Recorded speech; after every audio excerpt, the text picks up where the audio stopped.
Ruego a Dios que hayan seguido siendo bendecidos, aconteciendo en su ser siendo y en todos sus seres amados, haciendo conforme se espera según el Salmo 40, hacer la voluntad del Padre Celestial, caminando con Jesucristo, vinculado con su familia celestial, el Padre Creador, su misma persona de la divinidad encarnada en María Santísima, Jesús, Salvador nuestro, y el Espíritu Santo Paráclito, y que ahí se entrama con la familia carnal en María Santísima, y la vinculación parental con San José, su padre putativo y esposo de María Santísima. Esa Trinidad habitando ese pesebre en Belén, que se ha extendido por todo Israel y llegar a todo el planeta Tierra. Pero que en la meditación de la palabra de Dios hoy, 24 de enero del año 2023, la pregunta es, ¿de qué le sirve al ser humano, a la persona humana, a la criatura, privilegiada por Dios desde la creación, cuando se le dice que si quiere regresar a casa, como el hijo pródigo, para habitar allí el reino celestial completamente desconocido, si no es por la fe y saber que es un alma que desaloja el cuerpo y supera todos esos bloqueos de la razón para aceptar libre, confiada y responsablemente sus propios egos, los apegos que causa a vivir en este mundo, a las estructuras sociales que se han conformado en este mundo en la historia de la humanidad y a esas falsas seguridades que ha dado la cultura en los miles y miles de años de maduración. Pero la pregunta es si han sido todos esos procesos de vida acordes a la voluntad del Padre Creador. ¿Por quiénes? A nivel personal. ¿Por quiénes otros? A nivel social en sus grupos, familiar, parental, padre, madre e hijos. ¿Y quiénes a nivel cultural? Por clanes, grupos y organizaciones, que en su dinámica de un territorio a otro, interactuando en diversas regiones, adaptándose a ciertas condiciones y desarrollando para satisfacer sus necesidades sus propias aproximaciones tecnológicas, estructuras físicas y otras infraestructuras de lo político para garantizar un gobierno, cumplimiento de unas normas, unas prácticas y unas leyes que garanticen buenas relaciones humanas, buenas relaciones con la humanidad y con la especie otra no humana, pero que a su vez permitan buenas relaciones con Dios, con la divinidad, más allá de los meros rituales, de las prácticas sacerdotales y el repetir día a día los mismos ejercicios religiosos, sin avanzar en profundidad en una espiritualidad, en conceptos, sin llevarlos a una práctica existencial y a un relacionamiento íntimo con Dios, pero que no se trasciende a toda una humanidad como hacía Cristo. ¿Por quién doblan las campanas? Por ti, por mí, por todos. Momento de iniciar entonces la meditación de la palabra de Dios en torno al Evangelio de San Marcos, en el capítulo 3, cuando se le presentan allí en búsqueda suya a Jesús, según le anuncian algunos apóstoles, la madre y sus hermanos, que Jesús dice, todos estos que hacen la voluntad del Padre Celestial son mi familia. Y el Salmo 40, aquí estoy, Señor, para hacer tu voluntad.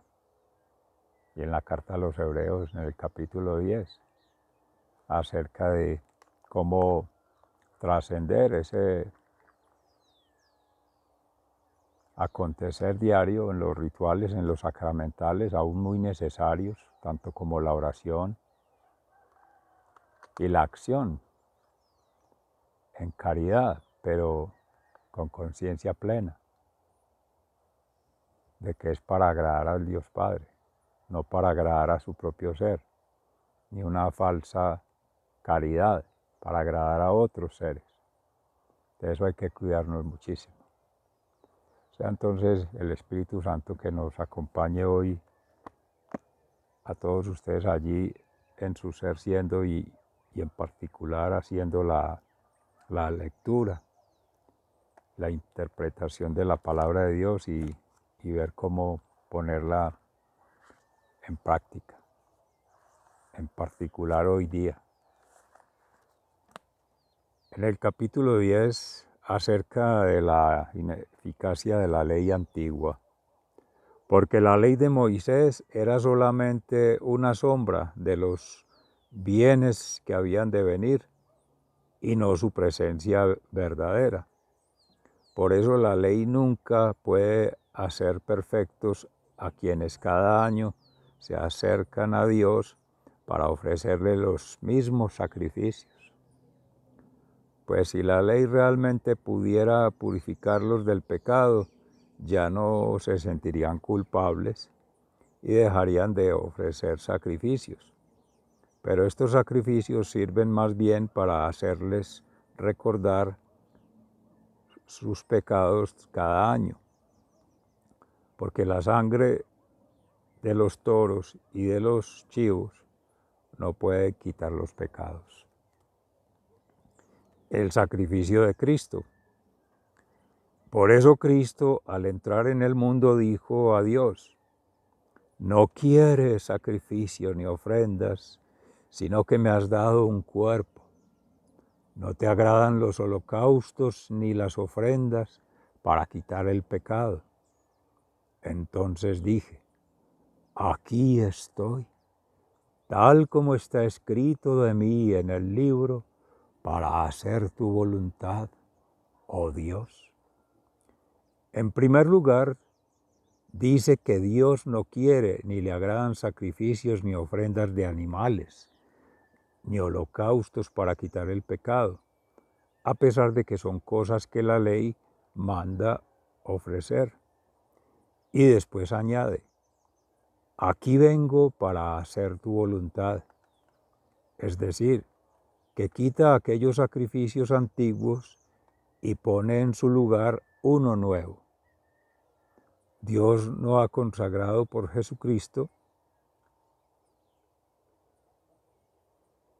que hizo la voluntad de Dios al ofrecer su propio cuerpo en sacrificio una sola vez y para siempre.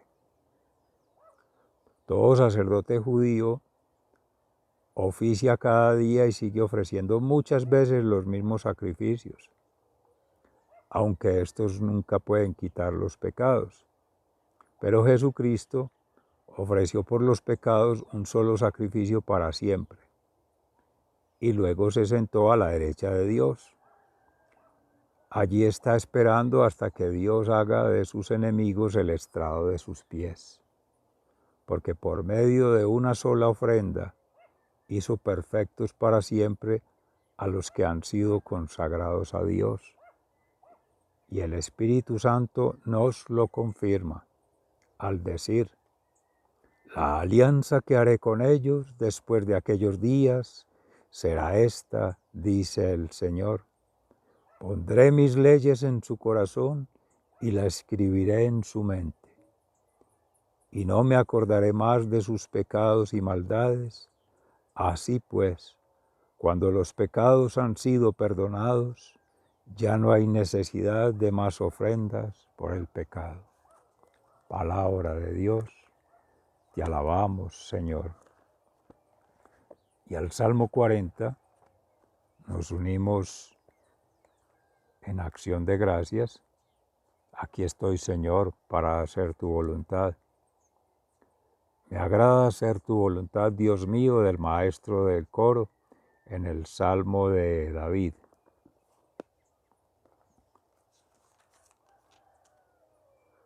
Pues mi esperanza en el Señor, y Él se inclinó para escuchar mis gritos, me salvó de la fosa mortal, me libró de hundirme en el pantano, afirmó mis pies sobre una roca, dio firmeza a mis pisadas, hizo brotar de mis labios un nuevo canto, un canto de alabanza a nuestro Dios.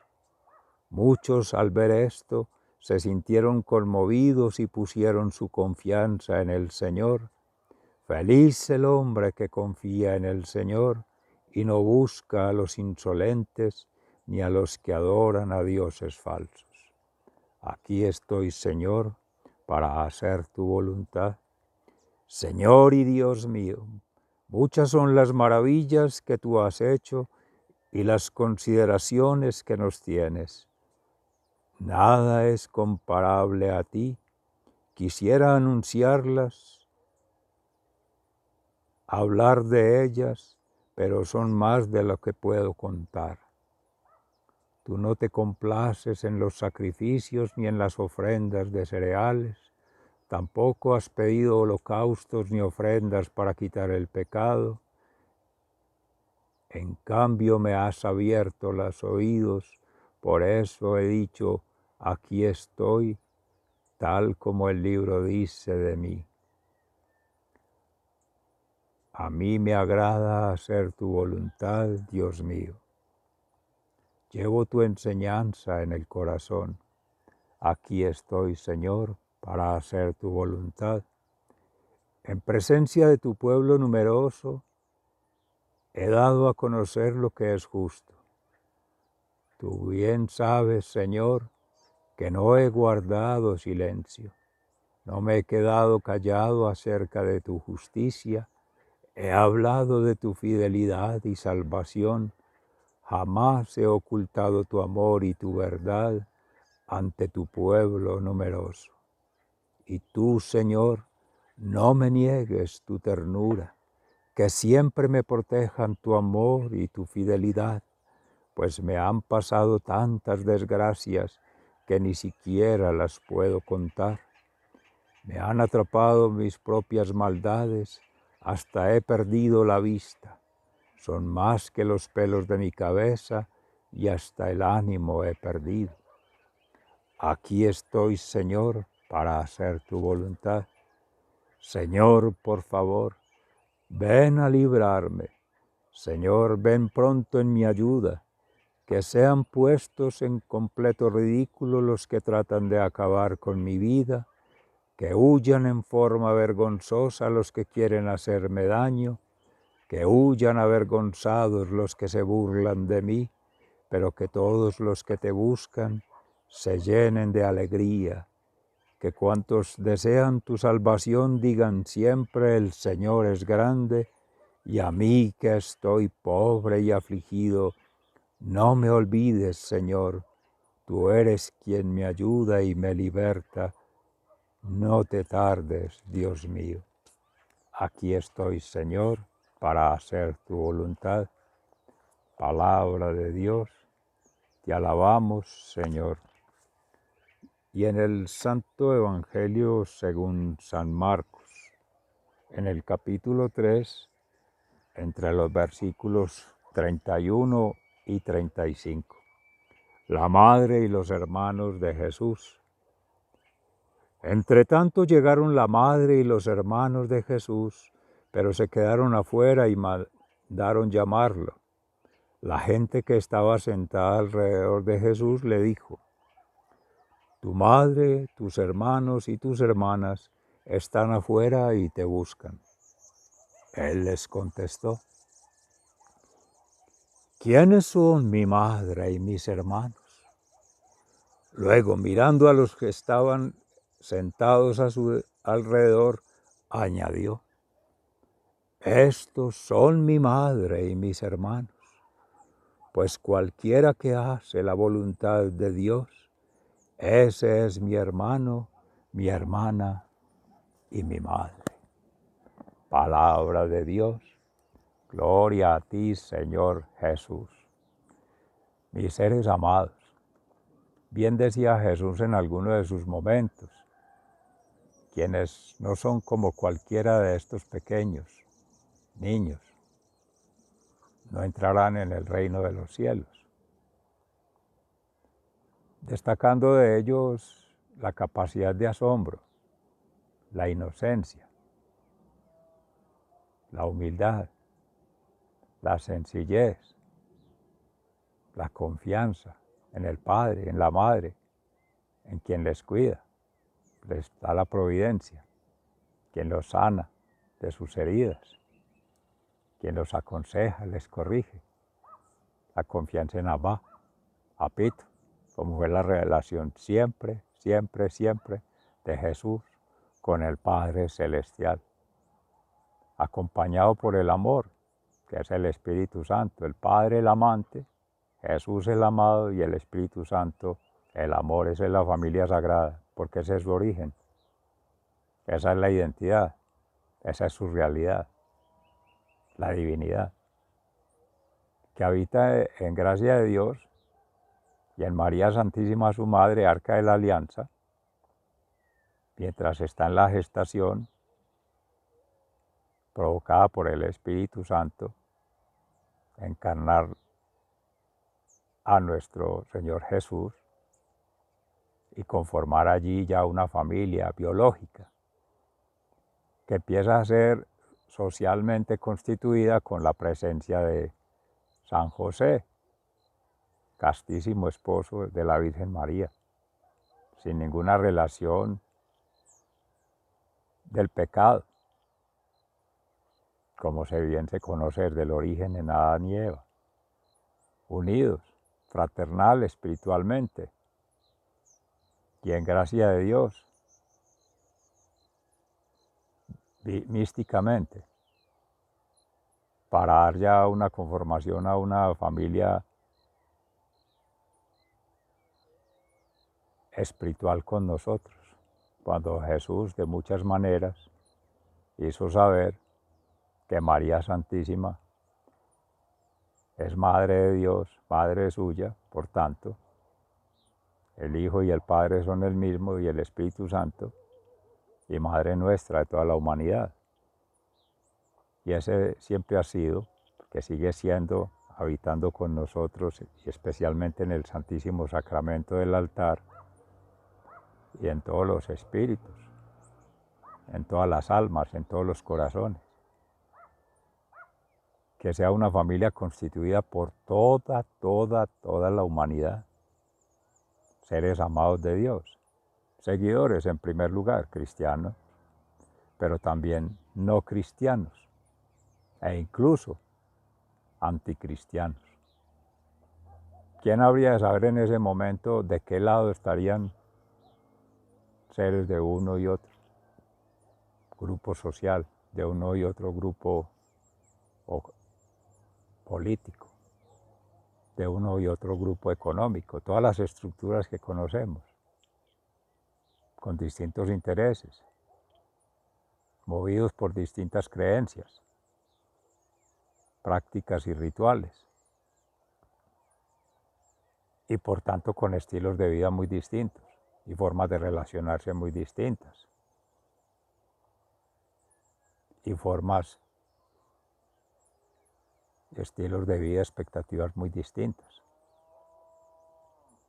Pero a todas estas Jesús contesta de una manera que el Espíritu Santo ahora por alguna razón me insinuaba esa pregunta capciosa de los saduceos, cuando le preguntaban a Jesús que si un hombre tiene una mujer y no tiene hijos con ella, según la ley de Moisés, debería emparentarse con el hermano para asegurar la descendencia, y así poco a poco, que esa era una de las providencias que esperaba sobre todo una sociedad patriarcal, el hombre en la sociedad de Israel, y aún seguirán esas costumbres, esas prácticas, esos estilos de vida. Tener muchos años de vida, tener mucha familia, pues esperaría que fuera ahora en relaciones monogámicas, una sola familia, padre, madre e hijos, no distintas mujeres, que también se sabe por el Antiguo Testamento que eran las esclavas, sobre todo cuando no podían tener hijos, por su condición de infertilidad, y así ir garantizando poco a poco las familias. Pero esa pregunta de los saduceos hace pensar que si bien es una cosa salida de todo orden normal, real, en el reino de los cielos, que es la respuesta que le da Jesús, cuando le preguntan de quién será esposa ella si todos mueren, están muy equivocados, porque en el reino de los cielos habita el alma, y allí no se casan. San Pablo también en una de sus cartas habla de los estados deseables del ser soltero, singular, que es la vida de nuestros hermanos y hermanas consagradas, esposos directos, almas, del esposo que es Jesús, unidad con la iglesia cristiana, Jesús el esposo, María Santísima la esposa, ahí está ya la familia, que empieza a ser místicamente desde ahora, en esta vida terrenal, espiritualmente conectados a la familia sagrada.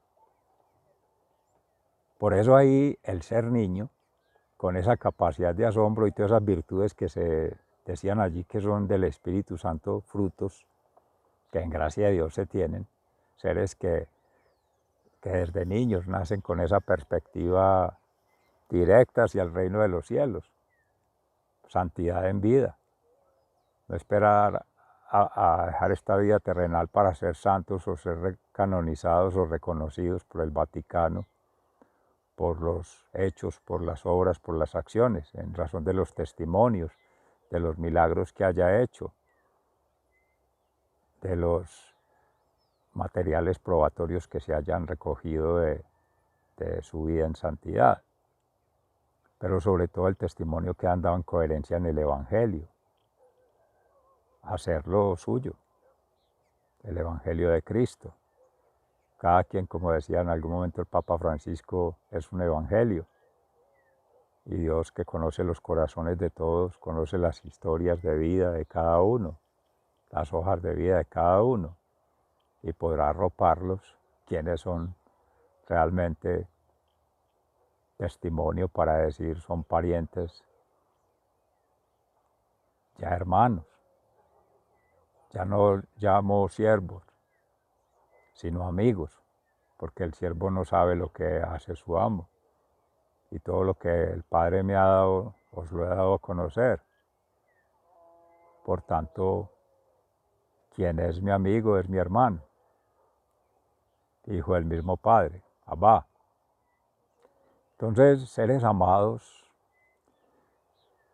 entre tanto el ser humano haya sido desprendido en el buen sentido, o sea, no tener egos, ni apegos, ni desasosiegos por ello, ni guardar rencores, ni envidias, ni celos. Sí tener celo, de cuidar lo que se le ha dado en custodia, lo que se le ha prestado sin esperar nada a cambio, en lo que se le ha dado confianza. Mediante esa actitud, por su propia voluntad en gracia de Dios, para hacer la voluntad del Padre, será más fácil desprenderse, teniendo sus propios procesos de vida, de maduración. Pero en el otro extremo, llegar ya de ser niño a ser adulto, lleno de resabios, de desagravios con la gente y de muchos sufragios, porque ya ha causado muertes quizá físicas, pero muertes mentales, porque se va perdiendo la memoria colectiva de la familia, y muertes espirituales, porque se van perdiendo los afectos, los lazos de misericordia, de compasión. Entonces termina en la soledad, aislado, reducido. Y no propiamente como un ermitaño dedicado a una vida ascética de liberarse de los egos, ni mística para conectarse con la divinidad, ni fraternal para estar en interacción con la comunidad, sino que quizá amargado, viviendo con sus recuerdos o todavía pensando en sus sueños. Ese es el segundo escenario. Y el tercero, que es como intermedio, es el joven, que ya se cree muy autónomo, muy independiente, muy libre, para hacer su voluntad lo que quiere, que es libertinaje, y abusar de su lozanía, de su juventud, de su energía, para desperdiciarla. Placeres desordenados, mentalmente siguiendo de forma desordenada ideas, ideologías y logias, y derrochando toda la energía, corriendo el mundo, caminando de aquí para allá y sin llegar a ninguna parte, porque no tiene ni un propósito, porque no se ha preguntado cuál es la voluntad del Padre Celestial hoy día, hoy, no más. ¿Qué debo hacer en los diferentes niveles en que me muevo, con la comunidad, con la sociedad? Y dejar de hacer esos rituales del día a día, que si bien es un reto tratar de vivir la vida sacramental en la propia vida social y en la vida íntima con Dios, haciendo la meditación, la oración, el ayuno, la acción, viviendo permanentemente esa liberación que da la resurrección de Cristo con su sangre redentora en la cruz, para hacer esa expiación de las culpas, que es la confesión con los hermanos consagrados, confiar en Dios, en la voluntad de Dios, cómo volver a agradar a Dios, salir de esa desobediencia y empezar a ser obedientes, dóciles y mansos, y estar en comunión con Cristo, comunión con los hermanos y en comunidad con todas las diversas culturas, pero haciendo consciente en gracia del Espíritu Santo el amor, ser amor, compartir amor, y a través del amor al Padre, por encima de todo, irse desprendiendo. Y eso se ve por los hechos, obras y acciones a través de la caridad. Todo lo que son gracias, dones del Espíritu y talentos para compartir, que se recibe. Carismas que administra nuestra Santísima Virgen María. Es el ejemplo de ella, de humildad, de obediencia, de castidad, de pobreza, y de todos nuestros hermanos, hablemos los franciscos, Francisco de Asís, Francisco de Sales, que en su aporte a la Iglesia desde el obispado se soñaría cómo la vida sacramental se puede replegar, la evangelización, esa vida consagrada, aún siendo padre de familia o madre de familia, aún siendo empleador o líder de una organización, en cualquier ámbito, perfectamente compatible. Tener una vida íntima con Dios, cualquiera sean las circunstancias, cualquiera sean los vínculos. Y muy bien, porque cuando Jesús vino a escoger sus apóstoles, respetó y siempre ha respetado la iglesia y en la cátedra mística los espacios de actuación de cada ser siendo testimonio de vida en lo que está, pero aunque son preferibles los estados dedicados a la iglesia, a la vida sacramental y a la pastoral, no todos habrían de estar en el mismo lugar, pero sí se puede extender los brazos con una vida seglar, una vida laica comprometida y una vida en libertad, pero con felicidad y en paz, haciendo lo que agrada al Padre Celestial antes que todo y caminando con Jesús en el Evangelio, en amor, verdad y justicia, y escuchando cada instante al Paráclito. Sigan siendo bendecidos, mis seres amados. Un abrazo fraternal. Dios les bendiga. Muchas gracias.